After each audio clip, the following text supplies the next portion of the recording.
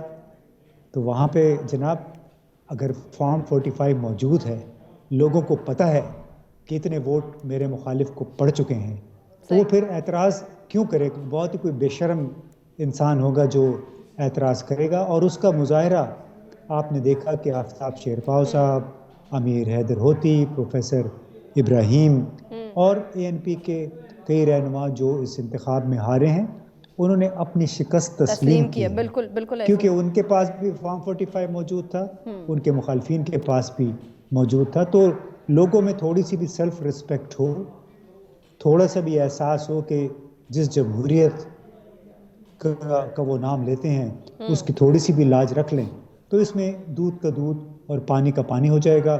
جہاں تک حکومت کی بات ہے، یہ تو بہت واضح تھا، آج سے 4 ہفتے پہلے واضح ہو گیا تھا کہ یہ آپس میں ان کے M Q M, M P M L N اور پی پی پی ایک دوسرے کے خلاف جو الزام تراشی ہو رہی تھی، تو میں نے کئی مواقع پہ یہ کہا کہ اصل میں یہ نورا کشتی ہے. اور ہم انتخابات کے بعد ایک اور پی ڈی ایم کی حکومت دیکھیں گے، کیونکہ یہ سر وہ کس طرح کی ہوگی وہ ہم اپنے سیکنڈ سیشن میں ضرور ڈسکس کریں گے ان ڈیٹیل. ابھی میں آپ سے جاننا چاہ رہی ہوں، فیفن کی رپورٹ ہمارے سامنے ہے، 48% وہ ٹرن آؤٹ کے کلیم کر رہے ہیں. ساتھ ہی وہ کہہ رہے ہیں کہ مسلم لیگ نون اور پیپلز پارٹی کا ووٹ بینک بڑھا ہے، جبکہ اگر ہم پی ٹی آئی کی بات کریں تو ان کا ووٹ بینک برقرار ہے ایز کمپیئر ٹو 2018. جی وہ صحیح ہے. آپ کو معلوم ہے سندھ میں ووٹ کیسے پڑتے ہیں، کیسے پڑھوائے جاتے ہیں، جس انداز میں ان کو وہاں سیٹیں ملی ہیں، پھر جس انداز میں آج حافظ نعیم الرحمان نے بھانڈا پھوڑا ہے سندھ میں الیکشن کا، کہ انہوں نے اپنی سیٹ ہی واپس کر دی ہے کہ یہ میں ڈیزرو ہی نہیں کرتا، کیونکہ جس کو ہرایا گیا ہے اصل میں وہ جیتا ہوا تھا. اس طرح کی بہت سی شکایتیں ہیں. میرا خیال ہے ٹھیک ہو گیا. گل صاحب آپ کی جانب دوبارہ آئیں گے. محسن صاحب آپ اتفاق کر رہے ہیں فیفن کی اس رپورٹ سے؟ دیکھیں فیفن کی رپورٹ تو ابھی کچھ ارلی ہے. جب سارے نتائج مکمل ہو جائیں اور سب باتیں ہو جائیں گی، پھر ہم دیکھیں گے یہ رپورٹ کیا آتی ہے. اصل بات ہے کہ الیکشن میں ہمیشہ دھاندلی ایک فریق کرتا ہے. کوئی ایسے پاکستان میں فرشتے نہیں ہے، دھاندلی ہوتی ہے. پچھلے الیکشن میں قاسم سوری جو تھے ان کے پر 55,000 جعلی ووٹ پھکانے کا الزام ثابت ہوا. ہائی کورٹ نے انہیں نااہل قرار دیا. تو سپریم کورٹ نے انتہائی جو تھا منافقت اور متصابانہ طریقے سے انہیں 4 سال تک ایم این اے برقرار رکھا اور ڈپٹی اسپیکر بھی رہے. تو ہم دیکھتے ہیں کہ ہر دور میں یہ دھاندلی اور یہ ریگنگ اور بدماشی کا طریقہ کار بدل جاتا ہے، لیکن ہمیشہ یہ رہتا ہے۔ میں سمجھتا ہوں کہ اس الیکشن میں بھی ضرور کئی زیادتیاں ہوئی ہوں گی، لیکن ہم دیکھتے ہیں کہ باوقار طریقے سے، جیسے امتیاز گل صاحب نے کہا، امیر حیدر ہوتی نے سب سے پہلے تسلیم کیا اپنی شکست، اور فوجہ سعد رفیق نے تسلیم کیا، اور بہت سارے لوگوں نے اپنی شکست کو تسلیم کرتے ہوئے انہوں نے اپنے جیتنے والے امیدواروں کو مبارکباد دی۔ سر یہ بھی بڑا اچھا جیسچر ہے اگر ہم دیکھیں تو۔ یہی ہے، دیکھیں پاکستان میں جمہوریت کو فلورش ہونے میں ابھی ٹائم لگے گا۔ ابھی ہم یہ نہیں کہہ سکتے کہ ہم، ابھی تو ہمارے پاس ایک کنٹرول جمہوریت ہے، اور جمہوریت مینیج ہوتی ہے، اور اسے مینیج کیا گیا ہے۔ صحیح، ہم نے دیکھا ہے کہ 2018 میں بھی ایسا کیا گیا تھا، اس دفعہ بھی ایسا کیا گیا۔ ٹھیک ہو گیا سر، میں ذرا عارف چودھری صاحب سے بھی ان کا کمنٹ لینا چاہ رہی ہوں۔ عارف چودھری صاحب، فیفن کی رپورٹ سے آپ اتفاق کر رہے ہیں مختصراً، کیونکہ بریک کی جانب بھی بڑھنا ہے مجھے؟ دیکھیں، فیفن کی رپورٹ کے بارے میں تو ابھی نہیں کہا جا سکتا، لیکن باقی دو بات کی گئی ہے۔ شہباز شریف صاحب جو ہے وہ 5 سال انہوں نے اسٹے کی بنیاد پر گزارے تھے۔ یہ تو عدالتوں کا ایسا سلسلہ ہے کہ جو کبھی کسی کے حق میں ہوتا ہے، کبھی کسی کے، لیکن بنیادی بات یہ ہے کہ جن لوگوں نے بھی مبارکباد دی ہے دوسری اور لوگوں کو، جیتنے والوں کو، اور شکست تسلیم کی ہے، انہوں نے فارم 45 کی بنیاد پر دی ہے، چونکہ سب کے پاس جو ثبوت ہے، ایویڈنس ہے، وہ فارم 45 ہے، اور اگر فارم 45 کو تسلیم نہ کیا جائے تو پھر تو الیکشن کی کریڈیبلٹی بالکل نہیں رہتی، کیونکہ وہی بنیاد ہے جو موقع پر دی جاتی ہے کسی شخص کو بھی، کہ یہ ثبوت ہے کہ جی آپ کو اتنے ووٹ پڑے اور آپ کے مخالف کو اتنے۔ تو ابھی معاملہ یہ ہونا چاہیے، میں امتیاز صاحب کی بات سے اتفاق کرتا ہوں، ہونا یہ چاہیے کہ اب ذمہ داری ان کے اوپر ہے کہ جو ہمارے آگے آئیں گے اپنا عدالتیں اور ٹریبونل بنے گے، انہیں چاہیے کہ اس بنیاد پر فیصلے فی الفور کرے، تاکہ کنفیوژن جو ہے دور ہو، اور اگر ساری پارٹیاں جمہوریت کے اندر رہ کر چیزیں چلانا چاہتی ہیں تو پاکستان کو فائدہ ہوگا اس بات کا۔ اور یہ کام میں عدالتوں کے ذمہ آ پڑا ہے۔ عدالتیں اگر یہ فی الفور فیصلے کر دیں گی، اور دودھ کا دودھ اور پانی کا پانی ہو جائے گا، اور 45 بھی نظر آ جائے گا، اور 47 بھی، تو اس کے بعد تو کسی کو اعتراض ہی نہیں رہنا چاہیے۔ لیکن سب سے بڑی ذمہ داری ابھی یہی ہے کہ فی الفور یہ کیا جائے، اور 45 کو میں محسن صاحب سے بڑی بارہ گزارش کروں گا، میرے بڑے بھائی ہیں، کہ کم از کم یہ نہ کیا جائے۔ میں کسی پارٹی کے ساتھ نہیں ہوں، لیکن ہمارے ہاں جو پرابلم آ رہا ہے وہ یہ آ رہا ہے کہ پوری دنیا دیکھ رہی ہے کہ فارم 45 کے بنیاد پر جو ریزلٹس ہیں وہ کچھ اور ہیں، اور جو 47 مرتب ہو رہا ہے وہ اور ہو رہا ہے۔ تو اس کے تضاد کے نتیجے میں ہم بہت زیادہ کریڈیبلٹی ضائع کر رہے ہیں۔ اور دوسرا، جس طرح الیکشن کروائے جانے چاہیے تھے، اگر اس طرح کروائے جاتے تو آج ہماری یہ حالت نہ ہوتی۔ ہم نے سارے ادارے اپنے برباد کر دیے ہیں، ریٹرننگ افسر جو ہے ان کی کریڈیبلٹی زیرو ہو گئی۔ سر لیکن یہ اس بار کا تو مسئلہ نہیں ہے نا کہ صرف 2024 میں ہی نظر آ رہا ہو، یہ تو فل ٹائم ہم دیکھتے آ رہے ہیں، اور شاید یہ ورلڈ وائڈ ہے۔ امتیاز گل صاحب، یقیناً آپ میری بات سے اتفاق کریں گے کہ ریگنگ ہونا یا دھاندلی کے الزامات لگانا یہ تو ہم گلوبلی دیکھتے ہیں۔ اگر نظر آ جائے ایک چیز تو اسے روکنا چاہیے، یا ہم اسے انکریج کریں کہ چونکہ پہلے بھی ہوا تھا تو آئندہ بھی ہونا چاہیے۔ اسی کے نتیجے میں ملک ٹوٹتے ہیں، اسی کے نتیجے میں نقصانات بہت زیادہ ہوتے ہیں۔ یہی بنگلہ دیش بننے کی وجہ بھی یہی ہوتی ہے۔ ٹھیک ہے عارف چودھری صاحب، کنٹینیو کرتے ہیں۔ امتیاز گل صاحب، سر آپ اتفاق رکھتے ہیں میری بات سے کہ گلوبلی ہم دیکھتے ہیں کہ کسی بھی ملک کے جب الیکشن ہوتے ہیں، اور اسپیشلی جب ہم یورپین کنٹریز کے حوالے سے بات کرتے ہیں، تو امریکہ میں بھی ہم نے دیکھا کہ ریگنگ کے بھی باتیں ہوتی ہیں، الزامات بھی لگتے ہیں دھاندلی کے، تو صرف ہم پاکستان کے پرسپیکٹیو میں اتنا جذباتی کیوں ہو جاتے ہیں؟ اس لیے کہ یہاں پہ دھاندلی کے لیے طریقہ کار مختلف اختیار کیا جاتا ہے۔ یہاں پہ ایس ایچ او کے ذریعے، پٹواری کے ذریعے جو اتنی ڈسٹرکٹ ایڈمنسٹریشن ہے اس کو استعمال کیا جاتا ہے۔ ہم نے بے شمار مثالیں دیکھی ہیں جہاں پہ ریٹرننگ آفیسرز غائب ہو گئے، اور بار بار جو آپ جو بھی پہلے ہوتا رہا ہے، اگر غلط ہوتا رہا ہے تو اس کی وجہ سے کیا اس دفعہ کا غلط کام جو ہے وہ جائز ہو گیا ہے؟ ہمیں کیا آگے نہیں بڑھنا ہے؟ ہمیں کچھ حقیقتیں تسلیم کر کے، اور وہ حقیقت یہ ہے کہ خاص طور پہ پنجاب میں، سندھ میں اقتدار اور اختیار جو ہے وہ پولیس کے ذریعے، ڈسٹرکٹ ایڈمنسٹریشن کے ذریعے ہے۔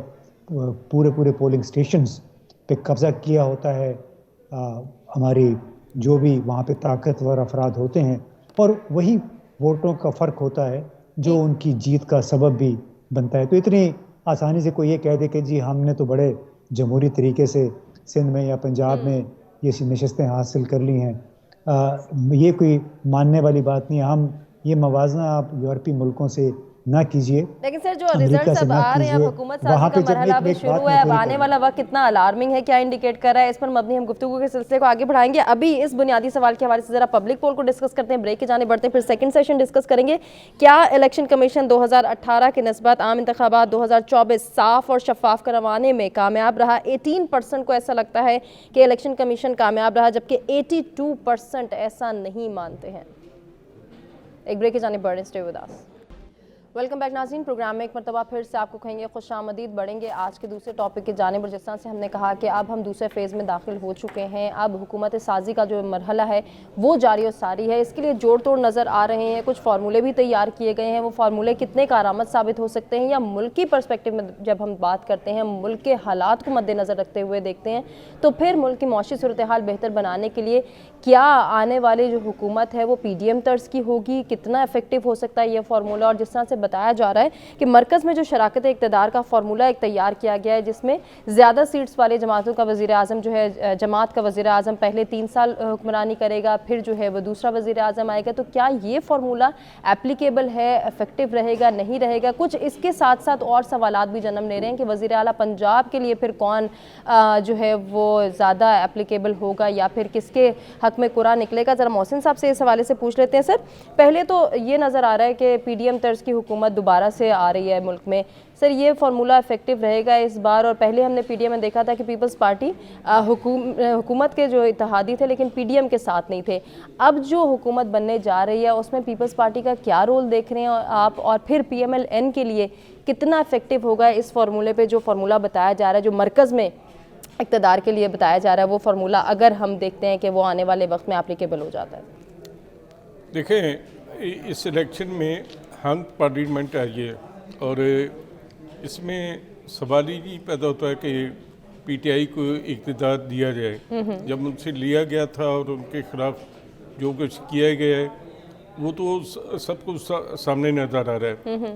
اب بندر بانٹ ہوگی، اس میں کس پارٹی کے ہاتھ کیا آتا ہے، اور یہ ان کا جوڑ توڑ آپس میں بتائے گا، جو جتنی اچھی ڈیل کرے گا وہ کامیاب ہوگا۔ اور ظاہری بات ہے کہ اس کے پیچھے جو مقتدر ہے، بااختیار لوگ ہیں، ان کا بھی کافی ہاتھ ہوگا۔ صحیح۔ تو ہم یہ دیکھیں کہ جس طرح عمران خان کو لایا گیا تھا تو یہ ایک خیال تھا کہ پاکستان میں 15 سال کے لیے کہ حکومت آئی ہے اور وہ ایک طویل عرصے تک نظام چلائے گی۔ ابھی ایسے ہی ایک خیال ہے، پتہ نہیں کتنے عرصے یہ حکومت چلتی ہے، لیکن خیال یہی ہے کہ اسے ایک بڑے عرصے کے لیے رکھا جائے گا، اور ترکی کی طرز کا نظام لانے کی باتیں اسٹیبلشمنٹ کے جو کالم نگار ہیں اور جو تجزیہ نگار ہیں ان کے ذریعے پھیلائی جا رہی ہیں، تاکہ یہ بتایا جائے کہ پاکستان میں بنیادی حقوق بھی ایک طریقے سے معطل ہوں گے، اور میڈیا کی آزادی تو پہلے بھی میڈیا جو ہے آزاد جتنا ہے وہ ہمیں پتہ ہے۔ پاکستان میں سوشل میڈیا آزاد ہے، اس پہ کس طرح پابندیاں لگیں گی اور کیا ہوگا؟ تو ابھی تک کھیل جو ہے اس کے جو ہے پردہ اسکرین جو ہے وہ پردہ آہستہ آہستہ گر رہا ہے کہ ایک ایکٹ ہوتا ہے، پھر دوسرا ایکٹ ہوتا ہے ڈرامے میں، پھر تیسرا ایکٹ ہوتا ہے، اس طرح آہستہ آہستہ پردہ کھل کے آ رہا ہے۔ یہ ہمیں ایک قسم کا جمہوریت بھی کہہ لیں اس کو، اور یہ ہے کہ جس طرح منتخب پہلے عمران خان کے بارے میں کیا کہا گیا تھا کہ وہ منتخب ہے، اسی طرح یہ کہ منتخب قسم کا نظام لایا جائے۔ سر، اس کے ساتھ آپ نے ابھی ذکر کیا کہ ترکی کے ٹائپ کا جو ہے وہ طرز حکومت ڈیولپ کرنے کی کوشش کی جا رہی ہے، یا یہ انارکی پھیلائی جا رہی ہے کہ ایسا ہو سکتا ہے، تو کیا وہ فارمولہ جو ہے وہ ہمارے حق میں بہتری کی جانب بڑھ سکتا ہے؟